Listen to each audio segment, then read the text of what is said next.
আল্লাহ বললেন ইয়াসিন ওয়াল কোরআনিল হাকিম। ইয়াসিন বিজ্ঞানময় কোরআনের শপথ। কোরআনের মধ্যে বিজ্ঞান আছে না নাই?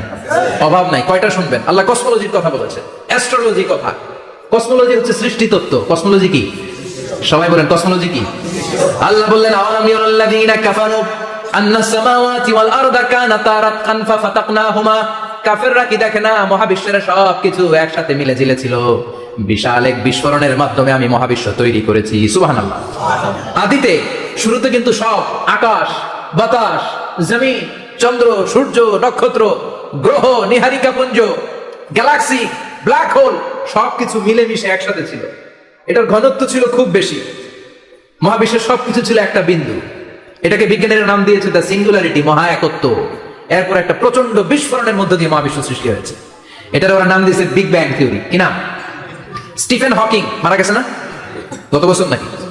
হ্যাঁ, বছর খানিক আগে মারা গেছে। সবচেয়ে বড় পদার্থবিজ্ঞানী ছিল।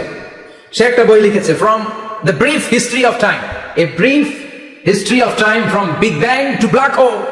সেখানে সে প্রমাণ করেছে কোরআনের এই আয়াত, কানাতা রাতকান, মহাবিশ্বের সবকিছু একটা বিন্দু ছিল। চাঁদ, সূর্য, গ্রহ, তারা সব কি ছিল? কথা বলেন, সবাই বলেন। একটা মাত্র বিন্দু ছিল। আল্লাহ বলেন, don't the disbeliever observe that the heavens and earth were joined together, then they separated with a gigantic sound, explosion. সব একসাথে ছিল, চাঁদ, তারা, আকাশ, নদী, নালা সব একসাথে। তারপর একটা বিকট বিস্ফোরণের মধ্য দিয়ে পৃথিবী হয়েছে, চাঁদ হয়েছে, চন্দ্র হয়েছে, সূর্য হয়েছে, মহাবিশ্বের সবকিছু এই মহাবিস্ফোরণের মধ্য দিয়ে হয়েছে। চিৎকার করে পড়েন আল্লাহু আকবার। এই যে ছোট্ট পৃথিবীতে আমরা বসে আছি, পৃথিবীর চেয়ে সূর্য 13 লক্ষ গুণ বড়। চিল্লায় পড়েন আল্লাহু আকবার। এটা কি বাড়ির কাছের কথা? 13 লক্ষ গুণ বড়, কল্পনা করা যায়? তার মানে কি সূর্যই সবচেয়ে বড়? না, সূর্যের চেয়ে অনেক বড় বড় তারা আছে। ব্যাটেলজিউস নামে একটা তারা আছে মহাকাশে, যেটা যে সূর্য পৃথিবীর চেয়ে 13 লক্ষ গুণ বড়। এই ব্যাটেলজিউস তারা সূর্যের চেয়ে 33 কোটি গুণ বড়। এই ব্যাটেলজিউস তারাটাই কি সবচেয়ে বড়? না, এর চেয়েও কত বড় তারা যা আছে কোনো হিসাব নাই। এরকম বিশাল বিশাল তারা ঘুরতে ঘুরতে মাওয়াকিউন নুজুম, ব্ল্যাক হোল নামে একটা রেঞ্জ আছে। এই রেঞ্জের মধ্যে যদি ঢুকে যায়, ছোট্ট বাচ্চার মুখে চকলেট দিলে বাচ্চা যেমনি চকলেট চুষে খেয়ে ফেলে, এই বিশাল বিশাল তারাগুলো ব্ল্যাক হোলের মধ্যে ঢুকলে এক মুহূর্তের মধ্যে নিঃশেষ হয়ে যায়। চিল্লায় পড়েন আল্লাহু আকবার। এজন্য আল্লাহ বললেন, ফালা উকসিমু বিমাওয়াকিআন নুজুম। এই তারকা নিঃশেষ হওয়ার যে জায়গাটা, এই জায়গার কসম আমি কোরআনের মধ্যে খেলাম। এই ব্ল্যাক হোলের রেঞ্জের ভেতরে তারা আসলে মুহূর্তের মধ্যে নিঃশেষ বানিয়ে দেয় কে? একটা তারার চেয়ে আরেকটা তারা বড়। এরকম হাজার কোটি তারা মিলে আমাদের গ্যালাক্সি। এই গ্যালাক্সির নাম হচ্ছে মিল্কি ওয়ে। কি নাম? আমাদের গ্যালাক্সির নাম কি? সবাই বলেন তো। Milky Way. কি নাম? এরকম একটা গ্যালাক্সি না, লক্ষ কোটি গ্যালাক্সি আছে। আমাদের গ্যালাক্সির পরে সবচেয়ে কাছের গ্যালাক্সির নাম অ্যান্ড্রোমেডা। কি নাম? এই অ্যান্ড্রোমেডা গ্যালাক্সি আমাদের গ্যালাক্সি থেকে 2.5 মিলিয়ন লাইট ইয়ার দূরে, মানে 25 লক্ষ লাইট ইয়ার। সুবহানাল্লাহ বলবেন না? আলোর গতি হচ্ছে পৃথিবীতে সবচেয়ে বেশি বর্তমান সময় পর্যন্ত, জানেন? সেকেন্ডে কত মাইল? 1,86,000 মাইল। এক সেকেন্ডে আলো ছুটে 1,86,000 মাইল বেগে। এত বেগের কোন প্লেন বা রকেট নিয়ে যদি আপনি আমাদের গ্যালাক্সি থেকে মিল্কি ওয়ে থেকে অ্যান্ড্রোমেডাতে যেতে চান, তাহলে আপনার 25 লক্ষ বছর লেগে যাবে। সুবহানাল্লাহ বাড়িতে যাই বললেন। এরপর আল্লাহ বললেন, ওয়াস-সামাআ বানাইনাহা বিআইদিন ওয়া ইন্না লামুসিউন। আকাশ আমি বানালাম, গ্যালাক্সি আমি বানালাম। বানানোর পর থেকে সবগুলোর আমি প্রশস্ত করতে শুরু করে দিলাম। সব ছিল ক্ষুদ্র, একটা বিন্দুর মধ্যে আমি বিস্ফোরণ করলাম। একটা আওয়াজ দিই, আওয়াজটা ছিল কুন। আওয়াজটা ছিল কি? জোরে কোন, আবার কোন। কুন ফায়া। ইন্নামা আমরুহু ইযা আরাদা শাইআন আন ইয়াকুলা লাহু কুন ফায়াকুন। আল্লাহ যখন কিছু করতে চান শুধু বলেন কুন, শুধু বলেন বি। কুন মানে বি, ইট ওয়াজ, এটা হয়ে যায়। হাও বলতে দেরি। এই মহাবিস্ফোরণের নেপথ্যে যে শব্দটা ছিল সেটা ছিল কুন। সেটা ছিল কি? আল্লাহ কুন বলতে দেরি, মুহূর্তের মধ্যে বিগ ব্যাং, বিশাল এক্সপ্লোশন। তারপর থেকে মহাবিশ্ব ছড়াচ্ছে। আল্লাহ বলছেন এই কোরআনের ভিতরে বলে দিয়েছেন, ওয়া ইন্না লামুসিউন। আমি এই মহাবিশ্বকে, এই গোটা ইউনিভার্সকে আমি প্রতিনিয়ত সম্প্রসারিত করছি। প্রতিনিয়ত এটা বড় হচ্ছে, সম্প্রসারিত হচ্ছে। চিল্লায় বলেন আল্লাহু আকবার। আজ থেকে মাত্র 20 বছর আগে এটা তারা আবিষ্কার করেছে। এটা কোন সাল? 2000। 20 বছর পেছনে গেলে কত? 1998, তাই না? এই 1998 সালে তারা আবিষ্কার করেছে সুপারনোভা কসমোলজি প্রজেক্ট। এই সুপারনোভা কসমোলজি প্রজেক্টে তারা এই সিদ্ধান্তে এসেছে যে মহাবিশ্ব কোন নামক এক বিস্ফোরণের পর থেকে যে সম্প্রসারিত হচ্ছে, আজ পর্যন্ত এটা শুধু বাড়ছে আর বাড়ছে, অ্যাক্সেলারেটিং হচ্ছে, এক্সপান্ডিং হচ্ছে, এটা কমছে না। কিয়ামত পর্যন্ত এটা বাড়তেই থাকবে। চিৎকার করে পড়েন আল্লাহু আকবার। এজন্য আল্লাহ বললেন, ইয়াসিন ওয়াল কোরআনিল হাকিম। বিজ্ঞানময় প্রজ্ঞাময় কোরআনের শপথ, এই কোরআনের ভেতরে আমি কসমোলজির কথা বলেছি, অ্যাস্ট্রোলজির কথা বলেছি, জিওলজির কথা বলেছি, ফিজিক্সের কথাও বলেছি। সুবহানাল্লাহ। ফিজিক্স মানে কি? পদার্থ। পদার্থের সবচেয়ে বড় উপাদান হচ্ছে লোহা। লোহার কথা কিন্তু কোরআনে নাই। আছে? কই আছে? হ্যাঁ, সূরাতুল হাদিদ, লোহার নাম একটা সূরা দিয়েছে আল্লাহ কোরআনে। সুবহানাল্লাহ পড়বেন না? সূরার নাম সূরাতুল হাদিদ। সূরার নাম কি? চিল্লায় বলেন সূরার নাম সূরাতুল হাদিদ। হাদিদ মানে লোহা। আল্লাহ বললেন ওয়া আনজালনাল হাদিদা ফীহি বা'সুন শাদীদ।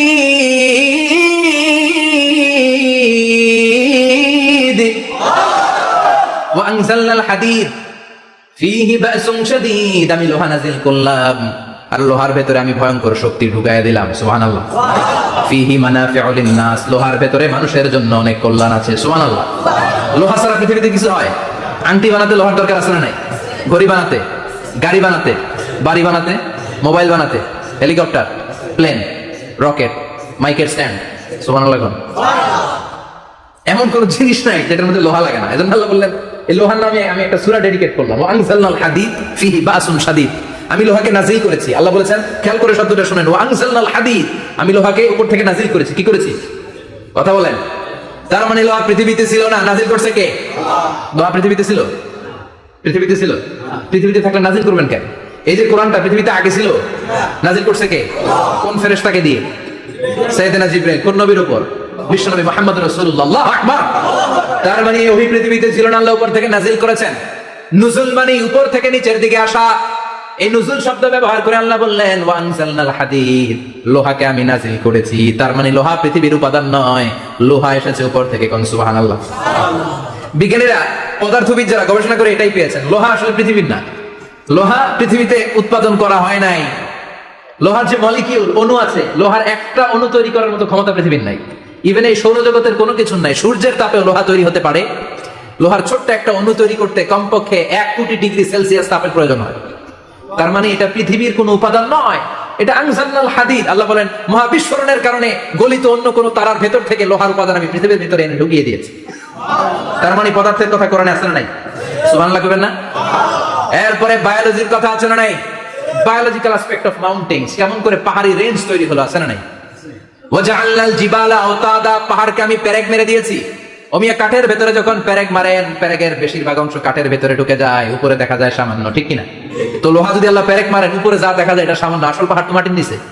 সুবহানাল্লাহ কইবেন না? আসল পাহাড় কোথায়? পেরেক যদি কাঠের মধ্যে ঢুকিয়ে দেন, পুরো পেরেকটা কাঠে ঢুকে যায় না, উপরে দেখা যায় কত? সামান্য। পাহাড়ের যা আপনি দেখেন এটা তো পেরেকের মাথা, পুরো পাহাড়টা আল্লাহ জমিনের ভেতরে ঘিরে দিয়েছেন। চিল্লায় পড়েন আল্লাহু আকবার। আবার আল্লাহ বললেন ওমিনাল জিবালি জুদাতুন বিদু ওয়া হুমরুম মুখতালিফুন আলওয়ানু, আসলে নাই? ওয়াগারাবি বুসুদ, আল্লাহ বলেন নানা রঙের পাহাড় পর্বত মহাবিশ্বে আমি তৈরি করেছি। কোন পাহাড় হচ্ছে রক্তিম বর্ণের, কোন পাহাড়কে বানিয়েছি আমি কৃষ্ণ বর্ণের, কোন পাহাড়কে বানিয়েছি আমি শুভ্র বর্ণের, কোন পাহাড়ের রং কালো, কোনটা সাদা, কোনটা নীল, আছে না নাই? মহাবিশ্ব যখন তৈরি হয়েছে, পৃথিবীর মধ্যে 7টা টেকটনিক প্লেট তৈরি হয়েছে। 7 tectonic plates create the mountain range on earth. পৃথিবীতে এই পাহাড় তৈরির কারণ হচ্ছে 7টা প্লেট, এগুলোর 7 টেকটনিক প্লেট বলে। এই প্লেটগুলোর কারণে পৃথিবীতে এই রং বেরঙের পাহাড় তৈরি হয়েছে। কত রঙের যে পাহাড় আছে, আরব বিশ্বে পাথরের পাহাড়, বাংলাদেশে মাটির পাহাড়, ব্রুনাই, সিঙ্গাপুর, ইন্দোনেশিয়াতে যদি যান আরেক ধরনের পাহাড়। চায়নার একটা শহর আছে গানজু সিটি, কিনা? এই গানজু সিটিতে একটা পাহাড় আছে রেইনবো মাউন্টেন, ওখানে 7 রঙের পাহাড় পাওয়া যায় এক জায়গায়। সুবহানাল্লাহ কইবেন না? রেইনবো মানে কি? রংধনু। রংধনুর কয় রং? কথা কন। ছোটবেলা আমরা মুখস্থ রাখতাম বেনিয়া সহ কলা। বেতে বেগুনি, নিতে নীল, আতে আসমানি, সতে সাদা, হতে হলুদ, কতে কালো, লাতে লাল। সুবহানাল্লাহ নাই? মনে রাখার কি অসাধারণ পদ্ধতি। এই রেইনবো মাউন্টেন, রংধনুর 7 রঙের পাহাড় এক জায়গায় পাওয়া যায়। এখানে সাদা পাহাড়, এখানে সবুজ পাহাড়, এখানে নীল পাহাড়, ওখানে লাল পাহাড়, এখানে কালো পাহাড়। এই চায়নার গানজু সিটিতে আল্লাহ তাআলা 7 রঙের পাহাড় এক জায়গায় রেখেছেন। চিৎকার করে বলেন আল্লাহু আকবার। তার মানে বায়োলজির কথাও কোরআনের ভেতরে আছে না নাই? এরপর আল্লাহ বললেন কেমন করে আকাশ থেকে আমি পানি নাজিল করে, এটাও কোরআনে আছে না নাই? আমরা ছোটবেলা পড়েছি ওয়াটার সাইকেল, হাইড্রোলজিক্যাল সাইকেল, কেমন করে সূর্যের তীব্রতা সাগর থেকে পানিকে জলীয় বাষ্প করে উপসে নেয়, উপরে নিয়ে সেটাকে পুঞ্জীভূত করে দেয়, ঘনীভূত করে দেয়, মেঘ হয়ে যায়, সেখান থেকে ঝিরি ঝিরি ঝিরি ঝিরি বৃষ্টি পড়ে, আছে না নাই? আর ওই বৃষ্টির গান আমরা গাই, এই বৃষ্টি ভেজা রাতে তুমি চলে যেও না। ওই বৃষ্টি পেয়ে আল্লাহর কাছে দোয়া করে না? বিশ্ব নবী বলেন, রহমতের বৃষ্টির নিচে দাঁড়িয়ে কেউ যদি হাত তুলে দোয়া করে, ওই দোয়া কবুল করে কে? আবার আকাশের মধ্যে মেঘের ঘনঘটা দেখলে বিশ্ব নবী পেরেশান হয়ে যেতেন, হয়রান হয়ে যেতেন। আল্লাহর কাছে বলতেন, আল্লাহ এই মেঘ দিয়ে তুমি আমাদেরকে আযাব দিও না, তুমি আমাদেরকে গজব দিও না, তুমি আমাদেরকে শেষ করে দিও না, এই মেঘ থেকে তুমি আমাদেরকে রহমতের বৃষ্টি দাও, পড়ে না আমিন। বৃষ্টি দেখলে বিশ্ব নবী বলতেন, আল্লাহুম্মা সাইয়িবান নাফিআ ইয়া গাউসা গিসনা গাউসান মুগীসান মারিয়ান মারিয়ান নাফিআন গায়রা দার আজিলান গায়রা আজিল। হে আল্লাহ, এই বৃষ্টি থেকে তুমি ঠান্ডা রহমতের পানি দাও। কি দাও? আল্লাহ মেঘ দে, পানি দে, ছায়া দে রে তুই, আল্লাহ মেঘ দে। পড়েন পড়েন, আল্লাহ মেঘ দে, পানি দে, ছায়া দে রে তুই, আল্লাহ মেঘ দে। এই ওয়াটার সাইকেলের কথা আল্লাহ বলেছেন। আলাম তারা আন্নাল্লাহ ইউসজি সাহাবান, কাফের নাস্তিক যেগুলো সমাজের আবর্জনা খড়কুটা, ওরা কি দেখে না কেমন করে আমি বাতাসকে জলীয় বাষ্প করে আকাশে তুলি, বায়ুমণ্ডলে নিয়ে যাই, সুম্মা ইউআল্লিফু বাইনাহুম, জলীয় বাষ্পগুলোরে তখন আমি ঘনীভূত করি, সুম্মা ইয়াজআলুহু রুকামান, এরপরে আমি মেঘে পরিণত করি, ফাতারাল ওয়াদকা ইয়াখরুজু মিন খিলালিহি, তারপর মেঘের ভেতরে থেকে ঝিরি ঝিরি ঝিরি ঝিরি বৃষ্টি নাজিল করে কে? আবার আল্লাহ বললেন, পানি থেকে আমি পৃথিবীর সব প্রাণগুলোরে বানালাম, ওয়াজআলনা মিনাল মাই কুল্লা শাইইন হাইয়া ফালা ইয়াকিলুন, পানির ভেতরে থেকে সব প্রাণের উৎপত্তি পৃথিবীর মধ্যে ঘটিয়ে দিয়েছে কে? বিজ্ঞানীরা স্বীকার করেছে, পৃথিবীতে যত প্রাণ পাওয়া যায়, যত প্রাণের ব্লুপ্রিন্ট পাওয়া যায়, সব এসেছে পানি থেকে। চিৎকার করে বলেন, কোত্থেকে? পানি নাই তো প্রাণ নাই, পানিও আছে, প্রাণও আছে। সুবহানাল্লাহ। বিজ্ঞানীদের ধারণা, তারা ধারণা করে বলেছে পৃথিবীর প্রথম প্রাণের নাম হচ্ছে অ্যামিবা। কি নাম? ওরা বলেছে এটা এককোষী জীব, it's a very small unicellular organism found ever in the world. পৃথিবীতে পাওয়া প্রথম এককোষী প্রাণীর নাম হচ্ছে অ্যামিবা। এটা এসেছে শৈবালের মতো, এরপরে জুপ্লাঙ্কটন, ফাইটোপ্লাঙ্কটন, ব্যাকটেরিয়া প্লাঙ্কটন, একটার পর একটা স্পিসিজ প্রজাতি পৃথিবীতে ডেভেলপ করেছে। সুবহানাল্লাহ। এই পানির কথা কোরআনের ভেতরে বলে দিল কে? এজন্য আল্লাহ বললেন, ওয়াল কোরআনিল হাকিম, বিজ্ঞানময় কোরআনের শপথ। এই কোরআনটা বিজ্ঞানের ঠাসা, এই কোরআন আশ্চর্যের শেষ নাই, এই কোরআন কোনোদিন পুরাতন হয় না। এই কোরআনের ভেতরে আল্লাহ দিয়েছেন হেদায়েতের মশাল, আর কোরআনটাকে বানিয়েছেন বিজ্ঞানের সুউচ্চ মিনার। জোরে কোন সুবহানাল্লাহ। তার মানে কোরআনে আমরা কি পেলাম? দুধের কথা পেলাম, মধুর কথা পেলাম, কিভাবে ডায়েট করবেন সেটা আমরা পেলাম, আমরা কসমোলজি পেলাম, অ্যাস্ট্রোলজি পেলাম, বায়োলজি পেলাম, ফিজিক্স পেলাম, ওয়াটার সাইকেল পেলাম। এবার পাতালপুরীর কথার দরকার আছে না নাই? পৃথিবীর একেবারে গভীরতম গভীরে কি আছে? এটা কিন্তু কোরআনে নাই, আছে। পৃথিবীর মাঝখানে যে উত্তপ্ত লাভা আর আগুন, এটা আপনারা জানেন? পৃথিবীর উপর দিয়ে আমরা ঠান্ডা পৃথিবীতে ঘুরে বেড়াই, কিন্তু এর ভিতর কিন্তু আগুন, লাভা। আল্লাহ কোরআনের মধ্যে ফুটন্ত টকবগে সাগরের কসম খেয়েছেন। আল্লাহ বলেছেন, ওয়াল বাহরিল মাসজুর,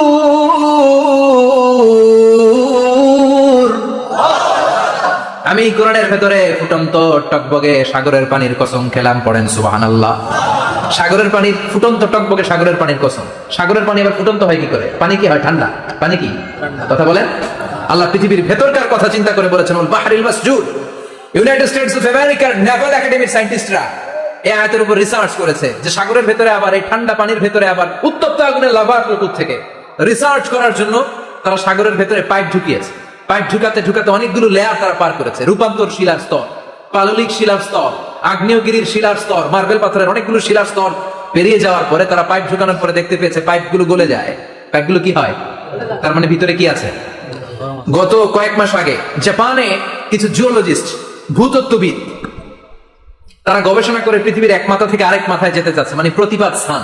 বাংলাদেশের এখান থেকে ছিদ্র করলে আপনি দক্ষিণ আমেরিকার চিলির সান্টিয়াগোতে যেয়ে উঠবেন। কথা বুঝতে পেরেছেন?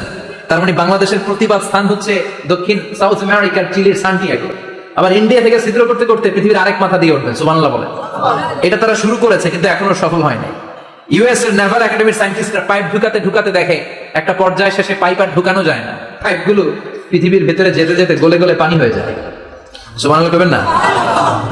এই রিসার্চ প্রজেক্টের যিনি চিফ, উনি বললেন, bring the water proof pipe from America. America থেকে ওয়াটার প্রুফ পাইপ নিয়ে আস। আমার এমন পাইপ লাগবে গবেষণা করার জন্য যে পাইপ আগুনে জ্বলে না। ওয়াটার প্রুফের মধ্যে আগুন লাগালে আগুন ধরবে? বুলেট প্রুফে বুলেট মারলে বুলেট ঢুকবে? মাননীয় প্রধানমন্ত্রী শেখ হাসিনা যে গাড়িতে করে চড়ে, এটা বুলেট প্রুফ কার? গুলি মারলে ঢুকবে? আবার গুলি মারতে যায় না।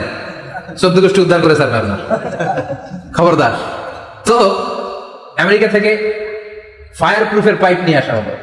নেভাল একাডেমির চিফ সায়েন্টিস্ট পাইপ ঢুকাতে আরম্ভ করলেন। ঢুকাতে ঢুকাতে পৃথিবীতে কিন্তু অনেকগুলো স্তর আছে, এই যে বালু মাটি, সব কিন্তু বালু মাটি নয়। আপনি খুঁড়তে খুঁড়তে পেয়ে যাবেন পাললিক শিলা, এরপরে রূপান্তরিত শিলা, এরপরে মার্বেল পাথরের শিলা, এরপরে শুরু হবে গরম আগ্নেয়গিরির শিলা। ওই শিলার ভেতরে এমন আগুন আল্লাহ রেখেছে, ওই নেভাল একাডেমির সায়েন্টিস্টরা ফায়ার প্রুফের পাইপ ঢুকাতে ঢুকাতে একটা লেভেল যাওয়ার পরে দেখেছে ফায়ার প্রুফের পাইপও গলে গলে মুহূর্তে পানি হয়ে যায়। তার মানে ভেতরে এমন আগুন আল্লাহ রেখেছে, ওই আগুনের তুলনায় পৃথিবীর আগুনের মতো নয়। ওই আগুনটাই জাহান্নামের আগুন। আবার বিজ্ঞানীরা গবেষণা করে ওই আগুনের মধ্যে মানুষের চিৎকার শুনেছে। এজন্য হাদিসে এসেছে আল্লাহর ওলিরা, মুমিন বান্দারা মারা গেলে তাদের রূহগুলো আকাশে চলে যায়, ইল্লিনে চলে যায়। আর কাফের মুশরিক আর নাস্তিক গুলো মারা গেলে তাদের আত্মাগুলো পৃথিবীর মাঝখানে সিজ্জিনে চলে যায়। ওই সিজ্জিনের ভেতরে আগুন আছে না নাই? চিল্লায় বলেন। তার মানে পাতালপুরীর কথাও আছে, সাগরের কথাও আছে, আকাশের কথাও আছে। কেমন করে দুনিয়াতে আমরা আসলাম সেটাও আছে। এমব্রয়োলজি, ভ্রূণতত্ত্বের কথা কোরআনে আছে না নাই? পৃথিবীতে আল্লাহ কয়েক সিস্টেমে মানুষ বানালেন। সাইয়েদনা আদমকে বানালেন, মাও নাই বাবাও নাই। সাইয়েদনা আদম আলাইহিস সালামের বাবার নাম কি?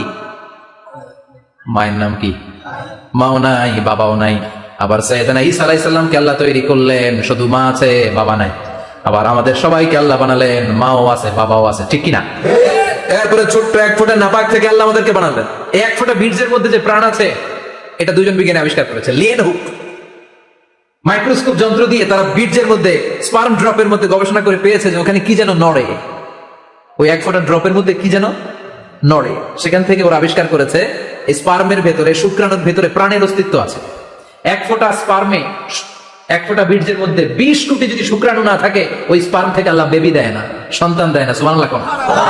এজন্য আল্লাহ বললেন হাল আতা আলাল ইনসানি হিনুম মিনাদ দাহরি লাম ইয়াকুন শাইআম মাযকুরা।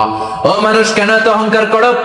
নজর করে তোমার জীবনের শুরুটার দিকে একটু তাকাও। কি ছিলা তুমি? এক ফোঁটা নাপাক পানি, একটা স্পার্ম ড্রপ থেকে এসেছো। ইয়াখরুজু মিন বাইনি সুলবি ওয়াত তারাইব। বাবার পৃষ্ঠদেশ থেকে মায়ের গর্ভদেশের মধ্যে তোমাকে নিয়ে গেল কে? সেখান থেকে ফি যুলুমাতিন সালাস, 3টা প্যাকেট দিয়ে মায়ের পেটের মধ্যে তোমাকে প্রিজার্ভ করলো কে? আল্লাহ প্রত্যেকটা স্টেজ কোরআনে বলে দিয়েছেন। ফি যুলুমাতিন সালাস, 3টা অন্ধকার প্রকোষ্ঠে আল্লাহ আমাদেরকে প্রিজার্ভ করেছেন। মায়ের ফুলের একটা প্যাকেট, মায়ের জরায়ুর একটা প্যাকেট, আবার মায়ের পেটের একটা প্যাকেট। ওই প্যাকেটের ভিতরে পৃথিবীর কোন কবিরাজের কবিরাজি কাজে লাগছে? ডাক্তারের ডাক্তারি কোন কবিরাজ আমরে খাওয়াইছে? চিল্লায় বলেন তিনি কে? এরপর আল্লাহ বললেন ফি যুলুমাতিন সালাস, এটা অন্ধকার ছিল। যেই টেম্পারেচারে রাখলে তুমি সুস্থ থাকবা, যেই টেম্পারেচারে রাখলে তুমি আস্তে আস্তে বড় হতে পারবা, সেখানে আমি রাখলাম। সেখান থেকে আমরা হয়ে গেলাম জিমেট, সেখান থেকে জাইগট, তারপরে এমব্রয়ো, তারপরে ফেটাস, ল্যাটার স্টেজ। প্রথমে ছিলাম ইনিশিয়াল স্টেজ, তারপরে ল্যাটার স্টেজ, আমরা বড় হতে লাগলাম। আল্লাহ আমাদেরকে হার্ট দিলেন, সিস্টনিক ডায়াস্টনিক, অলিন্দ নিলয় শুরু হয়ে গেল। রুহুর ফুৎকার আমাদের হৃদয়ে ভরে দিল কে? আল্লাহ আমাদেরকে স্কেলিটন দিলেন, কঙ্কাল, স্পাইনাল কর্ড দিলেন, আমাদের স্কাল দিলেন, মাথার খুলি দিলেন, লাঞ্চ দিলেন, ফুসফুস দিলেন, গল ব্লাডার দিলেন। যেখানে যেটা ঠিক যেমন ভাবে দেওয়া দরকার মায়ের পেটে থাকতেই সেটা দিয়ে দিয়েছে কে? এরপর 8 মাস আমরা মায়ের পেটে মারে কষ্ট দিলাম। ওই মুহূর্তে আমার মা আমার জন্য যতটা কষ্ট করেছে পৃথিবীর কেউ ওই খবর রাখে না। তোরে কোন ঠিক কিনা? বোঝা হয়ে গিয়েছিলাম, একটা বস্তা। আমরা প্রত্যেকে মায়ের পেটে ছিলাম একটা কি? এই বস্তা নিয়ে আমার মা খেতে যেত, ঘুমাতে যেত। এই বস্তাটা পেটে করে আমার মা রান্নাঘরে রান্না করতো। একদিনও রান্না বন্ধ হয় নাই। এই বস্তাটা নিয়ে আমার মা টয়লেটে যেয়ে বসতে পারতো না। 8 মাস এরকম কষ্ট করেছে। এজন্য মায়ের মনে কষ্ট দিলে আল্লাহর আরশ কেঁপে যায়। মায়ের কাছ থেকে দোয়া নেওয়ার দরকার আছে না নাই? মায়ের মনে কষ্ট দিবেন? মায়ের সাথে বেয়াদবি করবা কেউ? মায়ের থেকে দোয়া নেওয়ার দরকার আছে না নাই? মা যার নাই সে জানে মা না থাকার কি জ্বালা। চিল্লা এখন ঠিক কিনা? এজন্য মায়ের জন্য দোয়া করার দরকার আছে না নাই? আল্লাহ বললেন 8 মাস 9 মাস মায়ের পেটের ভেতরে ছিলা, তারপরে দুনিয়ার বুকে তোমারে আনলো কে? ছোট্ট নাপাক ছিলাম, এই ছোট্ট এক ফোঁটা পানি থেকে আমাদেরকে বড় করছে কে? তার মানে এমব্রয়োলজি, ভ্রূণ তত্ত্বের কথা কোরআনের ভেতরে আছে না নাই? সে আল্লাহ বললেন ইয়াসিন ওয়াল কুরআনিল হাকীম ইন্নাকা লামিনাল মুরসালিন আলা সিরাতিম মুস্তাকিম। সুবহানাল্লাহ পড়েন। আল্লাহ বললেন ইয়াসিন, এরপরে বললেন আল কুরআনিল হাকীম, প্রজ্ঞাময় কোরআনের শপথ। বিশাল একটা শপথ কেটে আল্লাহ বললেন ইন্নাকা লামিনাল মুরসালিন আলা সিরাতিম মুস্তাকিম। ইন্নাকা লামিনাল মুরসালিন, অবশ্যই অবশ্যই নবী হে আপনি রাসূলদের অন্তর্ভুক্ত। চিল্লায় এখন সুবহানাল্লাহ। তিনি যে রাসূল এটার সার্টিফিকেট এই আয়াতে দিয়েছে কে? এরপর আল্লাহ বললেন আলা সিরাতিল মুস্তাকিম, ও নবী আপনি সিরাতুল মুস্তাকিমের উপর আছেন। যেই দোয়াটা প্রতিটা নামাজের মধ্যে প্রতিদিন প্রত্যেক রাকাতে সূরা ফাতিহাতে আমরা পড়ি, ইহদিনাস সিরাতাল মুস্তাকিম। ও আল্লাহ, show us the right path, show us the correct path. আপনি আমাদেরকে সোজা পথ দেখান। আল্লাহ এখানে সার্টিফিকেট দিলেন, নবী গো লক্ষাধিক পয়গম্বর যে আমি পেয়েছি তাদের শ্রেষ্ঠতম রাসূল করে আমি আপনাকে প্রেরণ করেছি, আর হেদায়েতের সুউচ্চ মশাল দিয়ে আমি আপনাকে সিরাতুল মুস্তাকিমের উপর রেখেছি। চিল্লায় পড়েন আল্লাহু আকবার। এইজন্য এই বিজ্ঞানময় কোরআনের সাথে নিজেদের সম্পর্ক বাড়ানোর দরকার আছে না নাই? কোরআন পড়লে দুনিয়া এবং আখিরাতে মর্যাদা বাড়ায় দিবে কে?